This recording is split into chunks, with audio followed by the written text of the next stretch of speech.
እንዴት ነህ ጓደኛዬ? ምን ነው የደካከመህ ትመስላለህ? ሰላም አይደለህም እንዴ? ምን እባክህ ዛሬ ግብር ለመክፈል ገቢዎች ሄጄ ስንት ሰዓት ተሰልፌ ተራ ሳይደርሰኝ ለነገ ተብሎ ይሄው ተመልሼ መጣሁ። ይሄማ ቀላል ነው። መፍትሄው እኮ ተገኝቷል። ምን አይነት መፍትሄ? ይሄውልህ ብርሃን ባንክ ብርሃን ኢታክስ የተሰኘ አገልግሎት ጀምሯል። ይህ አገልግሎት ከገቢዎች ሚኒስቴር ጋር በመተባበር የሚሰጥ አገልግሎት ስለሆነ የግብርህን የገቢዎች ሰነድ ቁጥር በመያዝ ከዚያ የብርሃን ባንክ ደንበኛ ከሆንክ ከፈለግ በሞባይል ባንክ አገልግሎት አሊያም በብርሃን ኢንተርኔት ባንክ አገልግሎት ግብርህን መክፈል ትችላለህ። የባንኩ ደንበኛ ካልሆንክ ደግሞ ወደ ቀረበ የብርሃን ባንክ ቅርንጫፍ ሄደህ ግብርህን መክፈል ነው። ዋው! ይሄማ ትልቅ የምስራች ነው። ቀኔን ነው ያበራኸው። አዎ፣ በብርሃን ባንክ ኢታክስ የግብር ክፍያ አገልግሎት ከረጃጅም ሰልፍ ድነው በፈለጉት ሰዓት በማንኛውም ቦታ ሆነው ግብርዎን መክፈል ይችላሉ። ብርሃን ኢታክስ ፈጣን የግብር መክፈያ አማራጭ። ብርሃን ባንክ እንደ ስማችን ብርሃን ነው ስራችን። ተመልሰናል አድማጮቻችን። ወደ ፊልም 95.1 ላይ ትገኛላችሁ። ፉትቦል ካፌ ነው ፕሮግራሙ። ሌላኛውን ጉዳይ ደግሞ እንመልከት። የትናንትናውን የማንቸስተር ዩናይትድ ኖቲንግሃም ፎረስት ጨዋታ እናንሳ። ዩናይትድ አሸንፏል። ብሩኖ ፈርናንዴስ 20ኛ አሲስቱ ላይ የደረሰበትና ሪከርዱን የተጋራበት ምሽት ሆኗል። ከዛ ውጪ ካስሜሮ ከኦልድ ትራፎርድ ተሸኝቷል ኢሞሽናል በሆነ መንገድ። እነዚህን ጉዳዮች እናንሳቸው። ልክ ነው። ጨዋታው በጣም ጥሩ ጨዋታ ነበር፣ ግን የሲዝን መጨረሻ ላይ የሚኖር ጨዋታ አለ አይደለም። በሁለቱም ቡድኖች በኩል ከሞላ ጎደል በውድድር ዘመኑ ሊያሳኳቸው የሚፈልጓቸውን ነገሮች ያሳኩ ቡድኖች ናቸው። ማንቸስተር ዩናይትድ ወደ ቻምፒየንስ ሊግ ተመልሷል። የኖቲንግሃም ፎረስት የዚህ የውድድር ዘመን እቅድ በፕሪሚየር ሊግ ለመቆየት መፋለም የነበረ አይመስለኝም። ባለፈው የውድድር ዘመን በአብዛኛው ለቻምፒየንስ ሊግ ቦታ አልነበር ይጫወት የነበረው። እስከ መጨረሻው ዕለት ድረስ እኮ በሌቫይ ኮልዊል ጎል በቼልሲ እስኪሸነፉ ድረስ የቻምፒየንስ ሊግ የተሳትፎ እድል ነበራቸው እና እንደ አይነት ሲዝን ያሳለፈ ክለብ በሚቀጥለው የውድድር ዘመን በፕሪሚየር ሊግ መቆየት ነው አላማዬ ሊል አይችልም። በዛ ላይ የክለቡ ባለጠጋ ሰው ማሪናኪስ ብዙ ዝውውሮች ፈጽመው ስለነበር ባለፈው ክረምት ሁሉም ዝውውሮች በኑኖ ኤስፒሪቶ ሳንቶ የተመረጡ የተወደዱ ባይሆኑም ግን አላማቸው የነበረው ልክ በድጋሚ በዚህኛው የውድድር ዘመን ለአውሮፓ ስፍራዎች ለመጫወት በድጋሚ ለአውሮፓ ተሳትፎ ለመገኘት የነበረ ፍላጎት የነበራቸው ይመስለኛል። ግን በውድድር ዘመኑ መሀል ከመጀመሪያው ጀምሮ ማለት ይቻላል ከመጀመሪያዎቹ ጥቂት ሳምንታት በኋላ ኖቲንግሃም ፎረስት ላለመውረድ ነው ሲጫወት የቆየው። ስለዚህ በሲዝን መሀል የአላማ አጀስትመንት ያስፈልጋቸው ነበር። በዚህ ውድድር ዘመን ሊያሳኩ የሚችሉትን ነገር በተመለከተ እንደገና ሪአጀስትመንት ያስፈልጋቸው ነበር።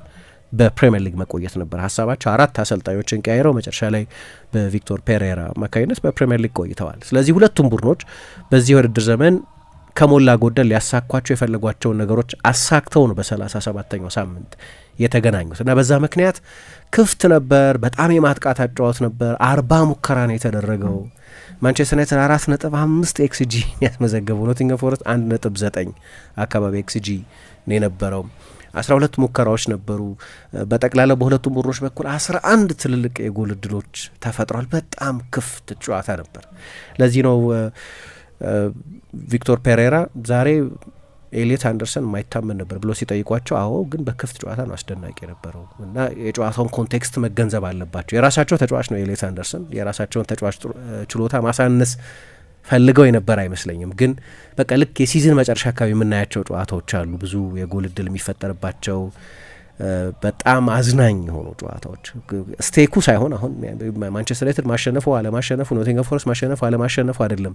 በዚህ ጊዜ በጣም ወሳኙ ነገር ለሁለቱም ቡድኖች ከሞላ ጎደል በዚህ ውድድር ዘመን አላማቸውን ስላሳ ኦፍኮርስ ማንቸስተር ዩናይትድ የመጨረሻ የኦልድ ትራፎርድ ጨዋታውን ነው በዚህ ውድድር ዘመን እያደረገ የነበረው እና ሲዝኑን በአዎንታዊ ኖት መጨረስ ይፈልጋል። ኖቲንግሃም ፎረስትም በኦልድ ትራፎርድ ማሸነፍ ሁልጊዜ ፕሪቪሌጅ ነው፣ ግን የማሸነፍ ፍላጎት የላቸውም። ኮምፒቲቲቭ አልነበረም ማለት ሳይሆን ግን በጣም ክፍት ግን ጨዋታ ነበር። በጣም አዝናኝ ነበር ለተመልካች። ጆፓርዲ የሌለው ግን በጣም አዝናኝ፣ ውጥረት የሌለው ግን በጣም አዝናኝ ጨዋታ የነበረበት፣ ከዚህም በላይ ብዙ ጎሎች ሊቆጠሩበት ይችሉ የነበሩበት እና ብሩኖ ሪካርዱን ትላንትና ለብቻው ሊይዝ ይችል የነበረበት ብዙ አጋጣሚዎች የነበሩት ጨዋታ ነው እና እኔ በጨዋታው በጣም ነበር የተዝናናሁት። እንደ ኢንተርቴንመንት ኢንድ ቱ ኢንድ ነው፣ ክፍት ነው እና እንደ ጠቀስኩት ብዙ የጎል እድል በጋራ 40 ሙከራዎች የተደረጉበት ነው። በጋራ ወደ 7 የሚጠጋ ኤክስጂ 6 አካባቢ ኤክስጂ ከ6 በላይ ኤክስጂ የተመዘገበበት ነው። ብዙ ጎል የማያስቆጥሩ ተጫዋቾች ጎል ያስቆጠሩበት ነው። ሉክ ሾ ረጅም ጊዜ ሆኖታል ጎል ካስቆጠረ። ለምሳሌ ያ ቴክኒካዊ ችሎታ ስለሚጎድለው አይመስለኝም። አንድም አቬለብል አይደለም ሲምፕሊ በዚህ ውድድር ዘመን ነው በቃ በደንብ ያየነው በቅርብ ዓመታት። ግን በዚህ ውድድር ዘመን በደንብ ያየንበት ምክንያት በሳምንት አንድ ጨዋታ የሚያደርግ ቡድን ውስጥ ስለሆነ እየተጫወተ ያለው በቂ የማገገሚያ በቂ ረፍት የማድረጊያ በደንብ ሪከቨር የማድረጊያ እድል ስላገኘ ነው። የክህሎት ጥያቄ አይደለም። ግን ብዙ ጎል አያስቆጥርም እንደምታውቂው እና በዛ ምክንያት በጣም ክፍት ጨዋታ የነበረ ይመስለኛል። አዝናኝ ጨዋታ የነበረ ይመስለኛል። ከጨዋታው ቴክኒካዊ ባህሪ ይልቅ ግን አንዳንድ በጨዋታው ላይ መጠቀስ ያለባቸው አንዳንድ ነገሮች አሉ ይመስለኛል። አንደኛው የብሩኖ ፈርናንዴዝ ሪከርድ ነው። ከዚህ በፊት ተወያይተንበታል። ያው እንደ አጋጣሚ ሆኖ በማንቸስተር ዩናይትድ ወርቃማ ዘመናት ውስጥ የተጫወተ ተጫዋች አይደለም እንጂ በፕሪሚየር ሊግ ካየናቸው የማንቸስተር ዩናይትድ ምርጥ አማካዮች፣ ምርጥ ክሬቲቭ አማካዮች መካከል አንደኛው መሆኑ ግልጽ ነው። በቅርብ ጊዜም የፕሮፌሽናል እግር ኳስ ማለት የፉትቦል ራይተርስ አሶሲዬሽን የሚባል የጸሐፊያኑ ተመራጭ ነበር። በቅርብ ጊዜ የ8 የመጨረሻ ተጫዋቾች ዝርዝር ውስጥ አለበት። የራሳቸው ተጫዋቾቹ የሚመርጡት ደግሞ የፕሮፌሽናል ፉትቦለርስ አሶሲዬሽን የሚባለው ምርጫ የሱም እጩ ነው። በጣም አስደናቂ የውድድር ዘመን ነው በዚህ የውድድር ዘመን እያሳለፈ ያለው። በተለይ በሁለተኛው የውድድር ዘመን አጋማሽ በተለይ ወደሚመርጠው ቦታ የበለጠ የጎል እድሎች መፍጠር የሚችልበት ያነሰ የመከላከል ኃላፊነት የሚሸከምበት ቦታ ላይ መጫወት ከጀመረበት ጊዜ ጀምሮ ድሮ ይጫወትበት የነበረበት ቦታ ነው። ሩበን አሞሪም ጠለቅ ባለ ሚና ነበር ይጠቀምበት የነበረው እና የዚህኛው ጨዋታ ላይ ቁጥሩን በትክክል ከያዝኩት አላቅም፣ ግን 8 የጎል እድሎች ፈጥሮ ነበር በዚህኛው ጨዋታ ላይ ብቻ። በኋላ አስቆጥሯል። ግን ብራያን ምቤሞ በቅርብ ጊዜ ለጎል በጣም የተቸገረ ተጫዋች ነው። ካለፈው ፌብሩዋሪ በኋላ ጎል አላስቆጠረም። ወደ 2 ወር ተኩል ገደማ ሆኖታል። የሆነ ጊዜ የማንቸስተር ዩናይትድ ዋናው የጎል ምንጭ ይመስል የነበረው እሱ ነው። ጎሎች እያስቆጠረ ስለነበር በውድድር ዘመኑ በተለይ በመጀመሪያ አጋማሽ። ትላንትና ግን አንድ በጣም ትልቅ የጎል እድል ቢያንስ ከብሩኖ የደረሰውን ትልቅ የጎል እድል ሳይጠቀም ቀርቷል። በቀኝ እግሩ የሞከረውን ሙከራ ማለት ነው። በጨዋታዎቹ የመጨረሻ ደቂቃዎች ላይ ፓትሪክ ዶርጉ፣ ጆሹዋ ዚርክዜ፣ በአንዳንድ አጋጣሚዎች ራሱ አማድ፣ ብሩኖ ራሱን ከጨዋታው በኋላ እንደተናገረው እኔ ባለፉት 2 ጨዋታዎች ነው ብሩኖ ስለ ሪከርዱ እያሰበ እንደሚጫወት የተገነዘብኩት። ለረጅም ጊዜ ስለ ሪከርዱ እየተጨነቀ የነበረ አይመስለኝም። አሁን ግን ከሞላ ጎደል የማንቸስተር ዩናይትድ ግብ ተሳክቷል። ወደ ቻምፒየንስ ሊግ ተመልሰዋል። በራስ ወዳድነት የሚወቀስ ተጫዋች አይደለም፣ ግን ሪከርዱን ይፈልገዋል። እንደ ክሬቲቭ ተጫዋች ደግሞ ከጨዋታው ፊት በነበረው አንድ ቃለ ምልልስ ላይ በተለይ ከኬቨን ደ ብሮይነ እና ከቲየሪ ኦንሪ አይነት ትልልቅ ተጫዋቾች ጋር ሪከርዱን መጋራት ራሱ ትልቅ ክብር ነው ብሎ ተናግሯል። ግን ብዙ የሚያስጨንቀኝ ነገር አይደለም ብሏል። እንደ ክሬቲቭ ተጫዋች፣ እንደ ፈጣሪ ተጫዋች ግን እንዲህ አይነት የመፍጠር አቅምን የሚያሳዩ ሪከርዶች ላይ ስሜ ቢጠቀስ ደስ ይለኛል፣ ግን ኦብሰሽን የለብኝም ብሎ ነበር እና በአንዳንዶቹ አጋጣሚዎች የበለጠ መምታት ባለብኝ ቦታ ላይ አልመታሁም፣ የበለጠ መስጠት ባለብኝ ቦታ ላይ አልሰጠሁም ብሏል እና በጣም የሰጠ ጨዋታ ነበር ትላንትና። ያንን ለማድረግ ግን ለምሳሌ አማድ እኔ እንዲህ አይነት ፓስ የሚያቀብል ተጫዋች የኮንፊደንስ ኢሹ ያለበት ተጫዋች ነው። በቅርብ ጊዜ ለአማድ ቅርቦቹ ወራት እንደ አምና በዚህ ጊዜ ለምሳሌ እንደነበረው አይነት በጣም በራስ መተማመን ስሜት ውስጥ ሆኖ አይደለም ያደርግ ነበር። አንዳንዶቹን አጋጣሚዎች ብሩኖ ከሰጠው በኋላ እንደገና ስኩዌር ፓስ ለማድረግ የሞከረውም አምና ቢሆን ራሱ ወደ ጎል ይመታው ነበር እና ብዙ ጊዜ ስለ አሲስት ሳወራ በአስቆጣሪዎቹ ላይ ጥገኛ ትሆኛለሽ የምልበት ምክንያት እሱ ነው። ምሳሌ በቃ ንጹህ የጎል እድል ነው ብራያን ምቤሞ ሳያስቆጥረው የቀረው የጎል እድል። በኋላ አስቆጥሯል ይገባኛል፣ ግን መልቲፕል መሆን ይችል ነበር። የትላንትናው ጨዋታ ላይ ብቻውን 22-23 አሲስት ላይ መድረስ የሚችልበት እድል ነበረው። ምናልባት በጣም በወሳኝ ጊዜ ከአሲስቱ ሬከርድ አንጻር ማለት ነው የሼሽኮ አይነት የበለጠ ክሊኒካል ጨራሽ አለመኖር። የብራይተን ጨዋታ አላቸው የመጨረሻው ጨዋታ ላይ እዛ ላይ አንድ ተጨማሪ አሲስት የሚሰጥ ከሆነ ለብቻው ይሄን ሪከርድ መያዝ ይችላል። ግን ትላንትና ጭምር ግን ይሄንን ማድረግ የሚችልበት እድል ነበረው። ለዚህ ነው በሁለት በአስቆጣሪውም በመጨረሻ ኳስ አቅራቢውም ላይ የተመሰረተ ነው። አንቺ ኦን ደ ፕሌት አቅርበሽለት ለተጫዋቹ ማያስቆጠረው ከሆነ ታሪክ አሲስት ብሎ አያስታውሰውም። በቃ ልክ እንደዛ ማለት ወይም ዴታ ሲቀመጥ አሲስት ተብሎ አይቀመጥም። እና ትላንትና ሬከርዱ በሱ ብቻ ሊሻሻል ይችል የነበረ ነው። እኔ ለዚህ ነው ከዚህ በፊት ባለፈው ስለ እሱ አንድ ፕሮግራም በሰራን ጊዜ ልክ ነው ይህን ያህል የጎል እድል ፈጠረ ተብሎ የበለጠ እንደ ቶፕ ላይን አሲስት አይቀመጥም፣ እንደ ቶፕ ላይን ስታት አይቀመጥም። የበለጠ ሰዎች የሚያነሱት አሲስቱን በቃ የአሲስት ንጉስ ምናምን አይደለም የሚባሉ አንዳንድ ተጫዋቾች ከደብሮይን እንደዛ ይባል ነበር፣ ኦዚል እንደዛ ይባል ነበር፣ ሌሎች ተጫዋቾች እንደዛ ይባሉ ነበር። ማንቸስተር ዩናይትድ ውስጥ እየተጫወተ ያለው በዩናይትድ አስቸጋሪ ዓመታት ውስጥ ነው እና በእነዚህ ዓመታት ውስጥ ከብዙ ቢያንስ ዩናይትድ ውስጥ በነበሩበት ጊዜ ስታንዳርዳቸው ከፍ ባላለበት ጊዜ ከብዙ አጥቂዎች ጋር ተጫውተዋል። ማንቸስተር ዩናይትድ አምና 44 ጎል ነው በሲዝኑ በሙሉ ያስቆጠረው። ያለ ምክንያት አይደለም ዝውውሮቹን በሙሉ የማጥቃት ተጫዋቾች ላይ ያደረገው። ማንቸስተር ዩናይትድ ከአሌክስ ፈርጉሰን መልቀቅ በኋላ አንድ የውድድር ዘመን ላይ ብቻ ነው ከ70 በላይ የሊግ ጎሎች ያስቆጠረው እና ይሄ ማወቅ የምንፈልገውን በሙሉ ይነግረናል። በአስቸጋሪ ጊዜ ውስጥ ነው ብሩኖ ለማንቸስተር ዩናይትድ የተጫወተው እና ለምሳሌ ዴቪድ ቤካም የማንቸስተር ዩናይትድ ብሩኖ በዚህ ውድድር ዘመን እስኪያሻሽለው ድረስ የአሲስት ሬከርድ መሪ ነበር። 16 አሲስቶች ነበሩት። ግን ከፕሪሚየር ሊጉ አይስ ኮልድ ጨራሾች መካከል አንደኛው አንዲ ኮል አብሮት ነበር፣ ድዋይት ዮርክ አብሮት ነበር፣ ኦሌ ጉነር ሶልሻ አብሮት ነበር፣ ሩድ ቫን ኒስተልሮይ አብሮት ነበር፣ ቴዲ ሸሪንጋም አብሮት ነበር። ከኤሪክ ካንቶና ጋር አብሮ ተጫውቷል። ለምሳሌ አለ አይደለም ከእንደዚህ አይነት ሰዓት የላሱ ጨራሾች ጋር ለረጅም ጊዜ አብሮ የመጫወት እድል ነበረው። የሁለት አጥቂዎች ዘመን ነው ያኔ። ስለዚህ ሳጥን ውስጥ ታርጌት የምታደርጊው ክሮስ የምታደርጊለት ብዙ ፕሬዘንስ ነበር በዛ ጊዜ። እግር ኳስ በእርግጥ በየጊዜ የተለያዩ ባህሪያት ስለነበሩት የዛሬ 20 ዓመት የነበረን ሁኔታ ከዚህ ጋር ማመሳሰል የተለየ ነው። የተለየ ፎርሜሽን፣ የተለየ ፍጥነት፣ የተለየ ስትራክቸር ስለነበር ግን እንዲያው በሰው አብሮ የሚያጣምርሽ ተጫዋች ያንቺን የክሬቲቭ አውትፑት ከፍ ያደርገዋል ወይ ያሳንሰዋል? ለእኔ አሲስቱ ጥሩ ነው፣ ለእሱ እሱ እንዳለው ክሬቲቭ ተጫዋች ነው። ስለዚህ አብሮት አሶሲየትድ እንዲሆን ይፈልጋል። ምክንያቱም ለምሳሌ ደብሮይነ 4 ጊዜ የአሲስት ቴብሉን መርቶ ጨርሷል በተለያዩ 4 ሲዝኖች፣ በ4 የተለያዩ ሲዝኖች። ግን እያወራን ያለ ነው 7 ዓመት ውስጥ 6 ጊዜ የሊግ ሻምፒዮን ስለሆነ ቡድን፣ አጉዌሮ ስለነበረው፣ ሃላንድ ስለነበረው፣ በጓርዲዮላ ስለሚሰለጥን፣ በእንግሊዝ እግር ኳስ ውስጥ ሌላ ቡድን ሰርቶት የማያውቅን ነገር የሰራ ቡድን ስለመጫወት ነው። የደብሮይነን ሬከርድ ስኬት ለማሳነስ አይደለም፣ ግን እንደዛ ይሆናል። 2022-23 የውድድር ዘመን ላይ 16 አሲስቶች፣ በ2017-18 የውድድር ዘመን ላይ በድጋሚ 16 አሲስቶች፣ በ2016-17 የውድድር ዘመን 18 አሲስቶች፣ በ2019-20 እሱ 21 መሆን ነበረበት ይላል። ይሄ ከአርሰናል ጋር በነበረው ጨዋታ በርናርዶ ሲልቫ ያስቆጠረው ጎል ነው። ክሮስ አደረገው፣ የሆነ የአርሰናል ተጫዋች ጥቂት ነካው እና በፕሪሚየር ሊግ ውሳኔ አቅጣጫ ቀይሯል በሚል አሲስቱ ለሱ ሳይሰጥ ቀረ እና 21 ነው ብሎ ይከራከራል። በቃ የዚህን ጎል 90% የፈጠርኩት እኔ ነኝ ይላል። ከቲየሪ ሄንሪ በላይ መሆን ይፈልግ ስለነበር ወይም ለዛ ሬከርድ ይፎካከር ስለነበር የነበረ ነው። ግን በማንቸስተር ሲቲ ቤስት ዘመን ውስጥ ነው የተጫወተው። ባለፈው እንዳነሳሁት የቲየሪ ሄንሪን በሌላ አይን ነው ማየው። ለምንድነው በሌላ አይን ማየው? አሁንም ድረስ ብቸኛው ተጫዋች ነው በአንድ የፕሪሚየር ሊግ ሲዝን ከ20ና ከ20 በላይ አሲስቶች የሰጠ እና በዛው ተመሳሳይ ሲዝን 20ና ከዛ በላይ ጎሎች ያስቆጠረ፣ ሁለቱንም ያደረገ ፊኒሸርም ክሬተርም ነው የነበረው። ሬር ነው ይሄ። በፕሪሚየር ሊግ ብታይ በሙሉ በአሲስት ብዙ አሲስት የሰጡ ተጫዋቾችን ብታይ አሲስት ሜከር የሆኑ ማለት ነው፣ እሱ ብቸኛው ተጫዋች ነው።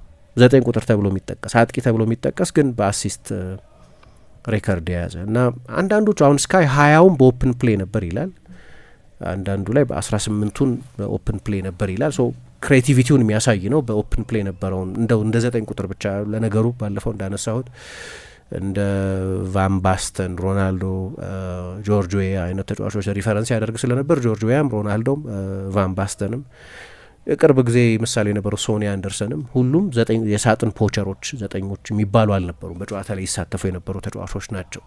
የእሱ በሆነ አይን ምክንያቱም ዝርዝሩን ብታይ አሁን ያለፉትን ዓመታት ወደ ኋላ ተመለሰች ብታይ ብሩኖ፣ ደብሮይነ፣ ኦዚል፣ ላምፓርድ፣ ፋብሪጋዝ በተለያዩ ሲዝኖች፣ ካንቶና፣ ዴቪድ ቤካም፣ ሮቤር ፒሬስ እንዲህ አይነት ተጫዋቾች የበለጠ ፕሌይሜከር ወይ የክንፍ ተጫዋቾች የጎል ዕድል ወይ ሞሐመድ ሳላ አይነት የጎል ዕድል የመፍጠር ኃላፊነት ያለባቸው ተጫዋቾች ናቸው።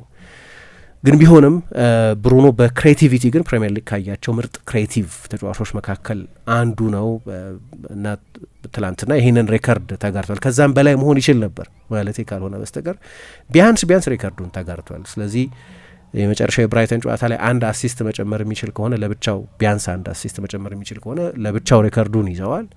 ካልሆነ ግን ከቲየሪ ሄንሪና ከኬቨን ደብሮይነ ጋር ከፕሪሚየር ሊግ የምንጊዜ ምርጥ ተጫዋቾች ጋር በጋራ የሬከርዱ ባለቤት ሆኖ ይቆያል ቢያንስ ከዚህ በላይ አንድ መጨመር የሚችልበት እድል እንዳለው ታሳቢ ሆኖ ቲየሪ ሄንሪ በ2002-2003 ኬቨን ደ ብሮይነ በ2019-20 ብሩኖ ፈርናንዴዝ በ2025-26 የውድድር ዘመን ነበር ይሄንን ያደረጉት። እና ምንም ማድረግ አትችም፣ ጨዋታውን እያየሽ ስለዛ አለማሰብ አትችም። የመጨረሻው ጨዋታው ክፍት ነበር፣ ኢንድ ቱ ኢንድ ነበር፣ ብዙ ሙከራዎች የነበሩት ነው፣ ብዙ የጎል እድሎች የተፈጠሩበት ነው። ግን ስለ ብሩኖ ሬከርድ እያሰብሽ ከማየት ውጪ ምንም ምርጫ አልነበረም ይሄ ጨዋታ ላይ። መጨረሻ ላይም አሁን ሁለቱ ቡድኖች ያሉበት ሁኔታ ለቻምፒየንስ ሊግም ለመውረድም ስጋት የለባቸውም። ማንቸስተር ዩናይትድ ከሞላ ጎደል ሶስተኛ ሆኖ መጨረሱን፣ ኖቲንገም ፎረስትም በፕሪሚየር ሊግ መቆየቱን አረጋግጠው ስለሆነ የተደረገው ሌሎች ፖይንቶች ላይ ነው እናተኩረ የነበረው። ጆፓርዲ ቢኖረው ኖሮ ሜቢ የግል ክብሮች ይህንን የመሳሰሉት ክብሮች በጣም ትልቅ ቦታ ላይ ያገኙ ይችሉ ነበር ጨዋታው ሌላ የበለጠ ትርጉም ቢኖረው ኖሮ። ግን ስለዚህ ጨዋታ ካነሳን የካሰሚሮን ጉዳይ አንስተሻል ምሳ። ያው ካሰሚሮ አልቅሶ ነው የወጣው። ጨዋታው ከማለቁ 10 ደቂቃ በፊት አሰልጣኙ ቀይሮታል። የቀየረውም በስቴዲየም ውስጥ የስታንዲንግ ኦቬሽን የሚባለው አለ አይደለም፣ ደጋፊዎች በሙሉ ለዚህ ተጫዋች የሚገባውን ክብር ሰጥተው ነው የሸኙት። እና እኔ የተጫዋቹን ሬዚሊየንስ የተጫዋቹን የአእምሮ ጥንካሬ የሚያሳይ ጀርኒ ነው የነበረው። ሁሉም ነገር ስሙዝ አልነበረም። ማንቸስተር ዩናይትድ ውስጥ የተቀላቀለ ቆይታ ነው የነበረው። ያው ሲመጣ እንደምታስታውሽው የማንቸስተር ዩናይትድ የአማካይ ክፍል ቼ ጎቫራ ይሆናል፣ ከሮይኪን በኋላ ያልነበረው ዲፌንሲቭ ስፔሻሊስት ይኖረዋል ተብሎ ነው የመጣው። 5 ቻምፒየንስ ሊግ ያሸነፈ ነው። በእኛ ዘመን ካየናቸው ምርጥ የአማካይ ተከላካዮች መካከል አንደኛው ነው፣ ምንም ጥያቄ የለውም። በዛ የሪያል ማድሪድ ፌመስ የሶስት አማካዮች ጥምረት ውስጥ ምናልባት የሌሎቹን 2 ተጫዋቾች ያህል ብዙ ሙገሳ አላገኘም ይሆናል። ግን ሪያል ማድሪድ ቻምፒየንስ ሊግ ማሸነፍ የጀመረው በአንቸሎቲ ዘመን ውስጥ አልነበረም። ግን ቢያንስ በዚዳን ዘመን የነበሩትን ቻምፒየንስ ሊጎች ያሸነፈው ካሰሚሮን 6 አድርጎ መጠቀም ከጀመረበት ጊዜ ጀምሮ ነው። ሲመጣ ሰዎች ምን ይሉ ነበር? ከሮይኪን በኋላ ማንቸስተር ዩናይትድ ለመጀመሪያ ጊዜ ያስፈረመው ሚድፊልድ ዲስትሮየር ነው ይሉ ነበር።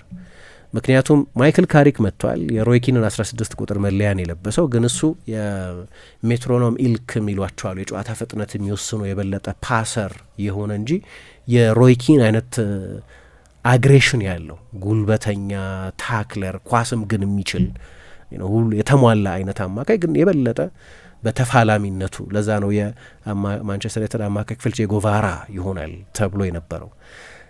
በመጀመሪያው የውድድር ዘመን የዛን ምልክት አሳይቶ ነበር። በጣም ግሩም የውድድር ዘመን ነበር ያሳለፈው። ማንቸስተር ዩናይትድ ወደ ቻምፒየንስ ሊግ ፉትቦል መልሶታል። 3ኛ ሆኖ ነበር የጨረሰው።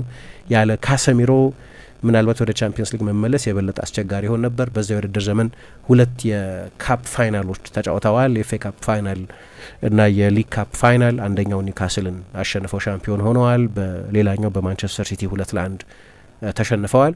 በመካከል የነበሩት 2 ሲዝኖች ደግሞ የውጣ ውረድ 2 ሲዝኖች ነበሩ። አንዳንድ ሰዎች ምን ይላሉ መሰለሽ? ስትወለጂ ትወደጃለሽ፣ ሰው ሲሞት ይወደዳል፣ በመካከል ያለውን ማኔጅ ማድረግ አለበት ይላሉ። you are loved when you are born, you are loved when you die, you have to manage in between ይባላል። እና ያንን ማኔጅ አድርጎታል። ምክንያቱም የውጣ ውረድ ጊዜ ነው የነበረው። ያለ ቦታው ተጫውቷል። ስለዚህ ብዙ ፖዚሽናል ስህተቶች ይሰራ ነበር። እንደ ጄሚ ካራገር አይነቱ ሰው መጥቶ እግር ኳስ ሳይተውህ አንተ ተው ተብሎ ተነግሮበት ያውቃል። በዩናይትድ ደጋፊዎች ብዙ ቅሬታ ቀርቦበት ያውቃል። ከዛ በኋላ ግን እንደ ትልልቅ ተጫዋቾች ሁሉ ደግሞ ትላንትና በነበረው ሽኝት እንዲለቅ ያደረገ የእግር ኳስ ደግሞ ማንሰራራት ነበረው። ባለፈው የውድድር ዘመን ታስታውሺ እንደሆነ በመካከል አሰልጣኝ ሩበን አሞሪም ራሱ እንደተናገረው ቶቢ ኮሊየር ሳይቀር ለአማካይ ክፍል ምርጫ በሚደረግ ፉክክር ውስጥ በልጦት ነበር የሚል አስተያየት ሰጥቶ ነበር። ባለፈው የውድድር ዘመን ዩናይትድ መጨረሻ ላይ የዩሮፓ ሊግን ባያሸንፍም ግን የዩናይትድ ያለፈው የውድድር ዘመን የውድድር ኢላማና አላማ የነበረው ዩሮፓ ሊግ ነው የነበረው። ዋናው ውድድር ለማንቸስተር ዩናይትድ ያኔ ዩሮፓ ሊግ ነው የነበረው እና ከዛ የሪያል ሶሲዳድ ከረጅም ጊዜ በኋላ ከተረሳበት የተጠባባቂ ወንበር ተጫዋችነት ተነስቶ ዲፈረንሻል ተጫዋች መሆን ሲጀምር አየ ነው። በተለይ ከነዛ የስፔን ቡድኖች ጋር ከሶሲዳድ ጋር ከቢልባኦ ጋር በነበሩት የሊዮን ጨዋታም ላይ ሁሉም ላይ በጣም ግሩም ነበር። ከዲሴምበር አጋማሽ እስከ ፌብሩዋሪ መጨረሻ ድረስ ማንቸስተር ዩናይትድ 14 ጨዋታዎች አድርጎ 136 ደቂቃ ብቻ ነበር በእነዚህ 14 ጨዋታዎች ላይ የተጫወተው። አንድ ጨዋታ ብቻ ነበር የጀመረው። ከኒውካስል ጋር በነበረ ጨዋታ ብቻ ነበር የተሰለፈው። እሱንም ተቀይሮ ወጣ እና በተለያዩ 9 ጨዋታዎች ከነዚህ 14 ጨዋታዎች በ9 ጨዋታዎች ለደቂቃ እንኳን ተቀይሮ አልገባም። ቶቢ ኮሊየር ከሱ የበለጠ የት እንዳለ እርግጠኛ አይደለም። ቶቢ ኮሊየር ከካሰሜሮ ጋር የሚነጻጸር የእግር ኳስ ህይወት የሱን 50% የሚያሳካ ከሆነ የሱን 20% የሚያሳካ ከሆነ በጣም ትልቅ የእግር ኳስ ህይወት ይኖረዋል ማለት ነው። ግን እዛ አይነት ሁኔታ ውስጥ ነው የነበረበትን ፎርም ይሰሩ የነበሩ ስህተቶችም የፎርሜሽን ሚስፊትነትም የቦታ ሚስ ፕሮፋይል መሆንም አለ አይደለም ሌላ ቦታ መጫወትም እነዚህ ነገሮች ሁሉ ተፈጥረው በቃ ለፕሪሚየር ሊግ ሃይ ኢንቴንሲቲ እግር ኳስ አይሆንም ተብሎ ተስፋ ተቆርጦበት ማንቸስተር ዩናይትድ ራሱ ወሳጅ ይፈልግ ነበር። ደሞዙ ከፍተኛ በመሆኑ ምክንያት ብቻ ነው ማንቸስተር ዩናይትድ ተጫዋቹን በዩናይትድ ያቆየው። ግን በለቀቀበት ጊዜ ትላንት እንዳየነው የማንቸስተር ዩናይትድ ደጋፊዎች ሜዳ ውስጥ በነበረበት ጊዜ ሁሉንም ነገር የሰጣቸው ተጫዋች እንደሆነ አስተውለው ይመስለኛል በእንደዚህ አይነት ሁኔታ የሸኙት። በጣም ግሩም የውድድር ዘመን ነው በግሉ ያሳለፈው። ብዙ ጎሎች አስቆጥሯል እና መታወሻው ጎሎች ማስቆጠሩ አይደለም መታወሻው ታክሎቹ ናቸው እና ከመቀየሩ በፊት የመጨረሻ አክሽኑ ቢጫ ካርድ መመልከት እኔ ነበረው እና ለዛ ነው ሰዎች ፊቲንግ ነው በቃ ሮይኪንን ቢጫ ካርድ ካላየ ወይ ቀይ ካርድ ካላየ ሮይኪንን እንዴት ኤክስፕሌን ታደርጊዋለሽ? ካራክተሩ ነው የቦታው ዲማንድ የሚያደርገው ነገር ነው እና በጣም ውብ በሆነ መንገድ የተሸኘ ይመስለኛል ትላንትና። አንዱ ትልቁ ሲግኒፊካንት የነበረው የጨዋታው ነጥብ እሱ ነው። ግን ስለ አማካይ ክፍል ካወራን ግን ዝውውሩ ሊሳካም ላይሳካም ይችላል። ግን ስለ ሌላ አማካይ የካሰሚሮ ተተኪ ሊሆን ስለሚችል ፖቴንሻል ስላለው አማካይ ግን ማንሳት አለብን። ኤሊየት አንደርሰን ከጨዋታው ባሻገር የማንቸስተር ዩናይትድ ደጋፊዎች የእነሱ ተጫዋች ሊሆን ስለሚችል አሁን ዝውውሩን ሲቲ እየመራ ነው የሚባለው። ደግሞ ኖቲንጋም ፎረስት የሚጠይቀው ገንዘብ በጣም ከፍተኛ ነው። ኢቫንጀሎስ ማሪናኪስ በጣም መጥፎ መጥፎ ሳይሆን ኃይለኛ ተደራዳሪ ናቸው። የሞርጋን ጊብስ ዋይትን ዝውውር እንዴት እንዳጨናገፉት እናስታውሳለን። ወደ ቶተንሃም አንቶኒ ላንጋን በጣም በከፍተኛ ገንዘብ የሸጡት 15 ሚሊዮን ብቻ ገዝተው 3-4 እጥፍ አትርፈው ነው ለኒውካስል የሸጡት እና በጣም ጤናማ የፋይናንስ ሁኔታ ውስጥ ያለ ቡድን ስለሆነ ለሚገዛው ክለብ ሁሉ ማንም ክለብ ቢሆን ከ100 ሚሊዮን ፓውንድ በታች ላያገኙ ይችላል። ይሄን የተባለ ያለው እሱ ነው። ከ100 ሚሊዮን በላይ ነው እንደውም እየተባለ ያለው።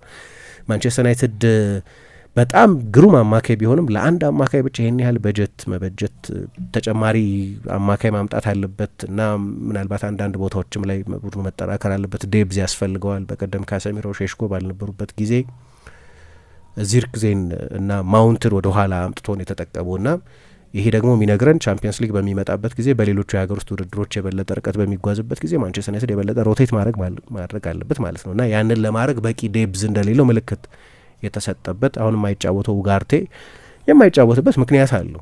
በካሪክ የሚታመንበት ተጫዋች ባለመሆኑ ነው። ስለዚህ ለኤሊየት አንደርሰን ብቻ ያን ያህል ገንዘብ ማውጣት ከጠቅላላ የቡድን ግንባታ ጋር አብሮ ይሄዳሉ? አንድ ዩናይትድ መመለስ ያለበት ጥያቄ ነው። ግን ትላንትና በኦልትራፎርድ የታየበት እና በሶሻል ሚዲያ ማየተሽ እንደሆነ ብሩኖ ሲያነጋግረው ይታይ ነበር። ለዛ ነው ኤጀንት ብሩኖ ያሉት የማንቸስተር ዩናይትድ ደጋፊዎች። በጣም አስደናቂ ነበር ትላንትና በጣም 2 ድንቅ አሲስቶች ሰጥቷል። 2 የኖቲንጋም ፎረስት ጎሎች በተቆጠሩበት ጊዜ ከዚያ ውጪ 18 የመከላከል ተሳትፎ ነበረው እዚህ ጨዋታ ላይ 18 ሜዳ ውስጥ ከነበረ የትኛውም ተጫዋች በላይ ከፍተኛ የመከላከል ተሳትፎ የነበረው ነው። እንደው እንደ ኳስ ነጣቂ አማካይ ብቻ መታየት የለበትም። የካሰሚሮ ተተኪ አይመስለኝም በስታይል ይሄ የበለጠ የሳጥን ተጫዋች የሚመስል በጣም ጥሩ ፓሰር፣ የጎል እድል ፈጣሪ አሰልጣኝ ፔሬራ እንዳሉት ዛሬ በክፍት ጨዋታ የበለጠ ጎልቷ ትንሽ ፐርስፔክቲቭ ያስፈልገናል ላሉና ግን ደግሞ በሌላ በኩል እኛ በሁለት አማካዮች ስለምንጫወት ምናልባት ነጻነቱንም ገድበንበት ለብቻው አንድ ፒቮት ሆኖ የሚጫወት ከሆነ ግን ሚድፊልድ ዶሚኔት ማድረግ የሚችል ተጫዋች ነው የሚል አስተያየት ሰጥተዋል። ና ትላንትና ጨዋታውን እያየው ኦኬ ሜዳ ውስጥ ከሱ የተሻለ አማካይ የለም እያልኩ ነበር። በሁለቱም ቡድኖች በኩል በጣም ስፔሻል ተጫዋች ነው ኤሊየት አንደርሰን። ያለ ምክንያት አይደለም ሁለቱ ቡድኖች የሚፎካከሩበት። ቢያንስ ሁለቱ ቡድኖች እንግዲህ ሊቨርፑልም ተብሎ ተጠቅሶ ሰምቼ አውቃለሁ፣ ቼልሲም ተብሎ ተጠቅሶ ሰምቼ አውቃለሁ። ግን ቢያንስ ሁለቱ ማንቸስተሮች አሉበት እና አይ ቲንክ ሁለቱም ቡድኖች ከዚህ በፊት ዴክላን ራይስን ቢያስፈርም አይጠሉም ነበር። ራሱም በቅርብ ጊዜ የትኛው የማንቸስተር ዩናይትድ የቀድሞ ተጫዋች እንደሆነ አላቅም ራሱ ብሩኖ ነው ዴክላን ራይስን ማስፈረም ነበረብን የሚል አስተያየት የሰጠው እና ያ አይነት ፖቴንሻል ያለው ተጫዋች ነው። በጣም ትልቅ ተሰጥኦ ያለው ተጫዋች ነው። አንድ ለማንቸስተር ዩናይትድ ያለው ተስፋ ለነገሩ ራትክሊፍ እንደ ድሮ ራንሰም ሆስቴጅ አስፈልግ መያዝ የለብንም በፉክክር የሚል አቋም አላቸው። ከዚህ በፊት እንደነበረው ብዙ ደሞዝ መክፈል ያን ያህል የተጋነነ ከፍታ የዝውውር ሂሳብ መክፈል አንፈልግም የሚል አቋም አላቸው። ግን ሲቲ ደግሞ አይተሽ እንደሆነ በራይስ በሃሪ መጓየር በአሌክሲስ ሳንቼዝ ዝውውሮች ላይ ጨረታ ውስጥ መግባት አይፈልግም።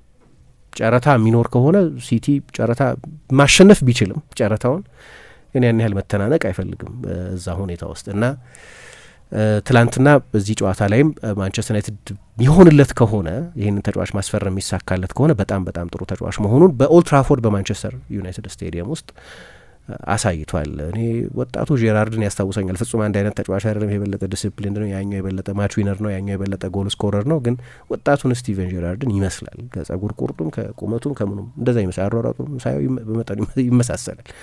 ስፔሻል ተጫዋች ለመሆን ፖቴንሻል ያለው ተጫዋች ይመስላል። ሲቲ ከጨረታ ይወጣል አንዳንድ ጊዜ ስለማይፈልጉት ነው።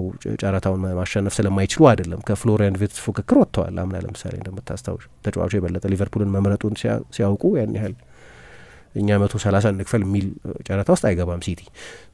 ያም እድል ሊኖር ይችላል። ለማንኛውም የጨዋታ ዋና ዋና ነጥቦች እነዚህ ይመስላል። ካሪክ መጨረሻ ላይ ንግግር አድርጓል። እንግዲህ በጊዜው ፔፐር ወርኩ ስላላለቀ ነው ማንቸስተር ዩናይትድ ዋና አሰልጣኝ አድርጎ ይፋ ያላደረገው። እሱም ልክ እንደ ዋና አሰልጣኝ አላወራው። ግን መጨረሻ ላይ ፒተር ሽማይክልን ሰምተሹ እንደሆን እስካሁን ስለነበረው ድጋፍ እናመሰግናለን፣ እንዲህ አይነት ብዙ ሞመንቶች እንደሚኖሩን ተስፋ እናምን ብሎ ነገ እንዳለ ጠቁሙ ነው። ለሰው ጂኦፐርዲ ውስብስብ አይደለም፣ ግልጽ ነው የማንቸስተር ዩናይትድ አዲሱ አሰልጣኝ እንደሚሆን። አይ ቲንክ የበለጠ የከባድ የቤት ስራውም የሚጀምረው ከዚህ በኋላ ነው። ቋሚ አሰልጣኝ ሲሆን የሚታይበት አይን ሌላ ነው። አሁን የቡድን ግንባታ ፍልስፍና፣ የማስፈኛ ዝውውሮች የመፈጸሚያ፣ ለ4 ውድድሮች የሚዘጋጅ ቡድን የመስሪያ ጊዜ ነው። ያው እዚህ ጨዋታ ላይ ምናልባት መጠቀስ ያለበት ሲዝን መጨረሻ ላይ ስለሆነ ያን ያህል አጀንዳ መሆን ላይገባው ይችላል። ግን የአንደኛው ጎል ሲቆጠር የማይክል ሳልዝብሪ የሚባሉት አርቢትር ጎሉን አጽድቀውታል። ማቲያስ ኩኛ ያስቆጠረው ጎል ብሪያን ምቤሞ ኳሱን በእጁ ነክቶት ነበር። አንድ የወደድኩት ነገር አርቢትሩ በኦሪጂናል ውሳኔያቸው ላይ መጽናታቸው። ቫርቢ ጠይቃቸውን ጎሉ ጸድቋል አይደለም፣ ኢንፊልድ ላይ ጎንፊልድ ላይ ለ4 ጊዜ ብቻ ነው በዚህ የውድድር ዘመን ሲሆን ሬር ነው። ዳኛ ሄዶ በኋላ ስህተት ነው አይደለም ብለን ልንከራከርበት እንችላለን። ግን ቢያንስ አይ በቃ መጀመሪያ ባየሁት ውሳኔ ነው ምጻናው ማለት ያየሁትም ፉቴጅ ውሳኔን የሚያስቀይረኝ አይደለም ማለት አንድ ነገር ነው። ሁለተኛ ሁለቱን ነገር ማየት መለየት ያስፈልጋል፣ ህጉን እና ኮመን ሴንስን። በኮመን ሴንስ ስታየው እምቤሞ ኳሱን በእጁ ባያቆመው ኖሮ ኒኮ ዊሊያምስ ክሊር ያደርገዋል። ጎሉን ለመጠቀሙ ጎሉ ለመቆጠሩ ዲፍሌክሽን ነበረው እንደዚህ። አዎ ግን ኮንትሪቢዩት ያደርጓል። ግን ህጉ የሚለው 2021 ላይ የተሻሻለውም ህግ ቢሆን ባይ ደ ሌተር ኦፍ ደ ሎ ከሆነ ዳኛው ትክክል ናቸው፣ ስትሪክት በሆነ የህግ ትርጉም። ስለዚህ የምንከራከረው ስለ ህጉ ነው ማለት ስለ ሰውየው ውሳኔ አይደለም። የኮመን ሴንስ ጉዳይ ኦፍኮርስ አርቢትሮች የኦፒኒየን ጉዳይ ነው። የውሳኔ መወሰን እንዳዩት ውሳኔ መወሰን መብት አላቸው። በኮመን ሴንስን ተከትለው መወሰን አለባቸው። አንድ ሌላ ክርክር ነው። እሱን የክርክር መንፈስ እረዳለሁ። ግን ጋሪ ኔቭል በቃ ምን እንደምል አላቅም። ይሄ ጎል ከጸደቀ በኋላ ብሏል። አሁን በኋላ የህግ ኤክስፐርቶች እንደሚል ፔናላይዝድ ሃንድ ቦል ነው ወይም ፔናላይዝ መደረግ ነበረበት፣ ጎሉ መሻር ነበረበት ይላሉ። አንዳንዶች ደግሞ 2021 ላይ ያለውን የተሻሻለውን ህግ ካየሹ ደግሞ ጎል አስቆጣሪው በእጁ እስካልነካው ድረስ ይላል። አክሲደንታል ይሁን አይሁን በእጅ ኳስ መንካት አይቻልም፣ ጎል ለማስቆጠር አይቻልም። አክሲደንታል ብሎ ነገር የለም። ለማስቆጠር መጠቀም አትችልም። እዚህ ጋር ለማስቆጠር አይደለም የተጠቀመበት፣ ያስቆጠረው ኩኛ ስለሆነ ልዩነቷ ግሬ ኤሪያዋ እሷ ነች። በእጅ ጎል ማስቆጠር አይቻልም። አክሲደንት ኦርናት አክሲደንት ወይም እጅን መጠቀም አይቻልም። የህግ ጉዳይ ከሆነ በዚህ ኢንተርፕሬት መደረግ ይችላል። አስቆጣሪውን ቤሞ አይደለም፣ አስቆጣሪው ኩኛ ነው። አከራካሪ እንደሆነ ይገባኛል። ግን በጨዋታው ላይ መጠቀስ ያለበት አንደኛው ነጥብ እሱ ሳይሆን አይቀርም እና ዩናይትድ ባለፈው ከነበረው ሲዝን አንጻር በጣም የተሻሻለ የውድድር ዘመን አሳልፏል። ሌላ ግን ትልቅ ሪቢልድ ይጠይቃቸዋል። የካሰሚሮ መልቀቅ ማንቸስተር ዩናይትድ አሁን አንድ ኡጋርቴን ከቆጠርን 2 የዋናው ቡድን አማካዮች ብቻ ነው ያሉት፣ ኮቢ ሜኑና ኡጋርቴ ብቻ። ብሩኖ እዛ ቦታ ላይ ጠለቅ ብሎ መጫወት ይችላል። ግን በውድድር ዘመን የመጀመሪያ ቦታ ላይ እንዳየነው በጣም ኢፌክቲቭ የሚሆንበት ቦታ እሱ ቦታ አይደለም። ማውንት እዛ ቦታ ላይ መጫወት ይችል ይሆናል፣ ግን ናቹራል ቦታው አይደለም፣ ኢፌክቲቭ የሚሆንበት ቦታ አይደለም። ስለዚህ ለእኔ በትንሹ ማንቸስተር ዩናይትድ 3 አማካዮች መግዛት አለበት እኔ እንደሚገባኝ በትንሹ። ግን የቤት ስራው ክብደትን የሚያሳይ ነው። ምናልባት አዲስ ፉልባክ ዚርክዜ የሚቆይ አይመስለኝም፣ ግን የሚቆይ ከሆነ ሌላ 9 ቁጥር ለሼሽኮ ለቦታ የሚፎካከርም ወይ ከሼሽኮ ጋር ሮቴት የሚያደርግም ተጫዋች ቢሆን እንዲህ አይነት ቦታዎች ላይ ባይንዲር የሚለቅ ከሆነ ሁለተኛ ግብ ጠባቂ ለምሳሌ በተለያዩ ዲፓርትመንቶች ላይ ተጫዋቾች መጨመር አለበት። የሚለቁ የሚቆዩ ተጫዋቾች ይኖር ይሆናል፣ እሱ ይወስነዋል የዩናይትድን የዝውውር ሁኔታ። ግን የቤት ስራው አሁን ነው የሚጀምረው፣ ቢያንስ ያሰልጣኙን ጉዳይ በተመለከተ ስለወሰነ ማለት ነው። እንዴት ነህ ጓደኛዬ? ምን ነው የደካከመህ ትመስላለህ? ሰላም አይደለህም እንዴ? ምን እባክህ፣ ዛሬ ግብር ለመክፈል ገቢዎች ሄጄ ስንት ሰዓት ተሰልፌ ተራ ሳይደርሰኝ ለነገ ተብሎ ይኸው ተመልሼ መጣሁ። ይሄማ ቀላል ነው፣ መፍትሄው እኮ ተገኝቷል። ምን አይነት መፍትሄ? ይኸውልህ ብርሃን ባንክ ብርሃን ኢታክስ የተሰኘ አገልግሎት ጀምሯል። ይህ አገልግሎት ከገቢዎች ሚኒስቴር ጋር በመተባበር የሚሰጥ አገልግሎት ስለሆነ የግብርህን የገቢዎች ሰነድ ቁጥር በመያዝ ከዚያ የብርሃን ባንክ ደንበኛ ከሆንክ ከፈለግ በሞባይል ባንክ አገልግሎት አሊያም በብርሃን ኢንተርኔት ባንክ አገልግሎት ግብርህን መክፈል ትችላለህ። የባንኩ ደንበኛ ካልሆንክ ደግሞ ወደ ቀረበ የብርሃን ባንክ ቅርንጫፍ ሄደህ ግብርን መክፈል ነው። ዋው! ይሄማ ትልቅ የምስራች ነው። ቀኔን ያበራኸው። አዎ፣ በብርሃን ባንክ ኢታክስ የግብር ክፍያ አገልግሎት ከረጃጅም ሰልፍ ድነው በፈለጉት ሰዓት በማንኛውም ቦታ ሆነው ግብርዎን መክፈል ይችላሉ። ብርሃን ኢታክስ ፈጣን የግብር መክፈያ አማራጭ። ብርሃን ባንክ፣ እንደ ስማችን ብርሃን ነው ስራችን።